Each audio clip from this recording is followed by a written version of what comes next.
పెళ్లి కాకుండా సహనీ జీవనం చేసేటటువంటి వాళ్ళని పింప్ అనడం అన్నటువంటిది ఒక భాషగా ఉండిపోయింది. అంటే ఉంపుడు గత్తె అన్నటువంటిది. ఇప్పుడు దాని మీద సుప్రీంకోర్టు సీరియస్ అయింది. ఓ వివాహ సంబంధిత కేసు ఉత్తర్వులో మహిళను ఉంపుడు గత్తె, చట్టవిరుద్ధమైన భార్య అంటూ బాంబే హైకోర్టు సంబోధించడం మీద బుధవారం సుప్రీంకోర్టు తీవ్ర ఆగ్రహం వ్యక్తం చేసింది. ఒక మహిళను ఉద్దేశించి వాడే భాష ఇదేనా అంటూ మండిపడింది. రాజ్యాంగంలోని అధికారం 21 ప్రకారం దేశంలోని ప్రతి వ్యక్తికి గౌరవప్రదమైన జీవనం కొనసాగించే హక్కు ఉంది. ఓ మహిళను చట్టవిరుద్ధమైన భార్య, ఉంపుడు గత్తె అని పిలవడం రాజ్యాంగం కల్పించిన హక్కును ఉల్లంఘించడమే. మహిళపై ఇలాంటి పదాలు వినియోగించడం రాజ్యాంగ మూల సూత్రాలకు, ఆదర్శాలకు వ్యతిరేకం.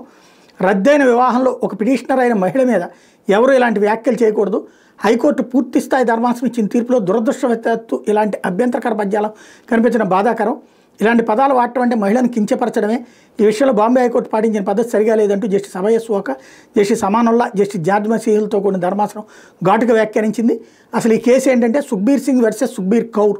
వివాహం రద్దయిన తర్వాత కూడా జీవిత భాగస్వామికి శాశ్వత భరణం, తాత్కాలిక భృతి ఇవ్వచ్చని పేర్కొంది. అయితే ఇది కేసులో వాస్తవాలను బట్టి పార్టీల ప్రవర్తన అనుసరించి మారుతుంటుందని పేర్కొంది.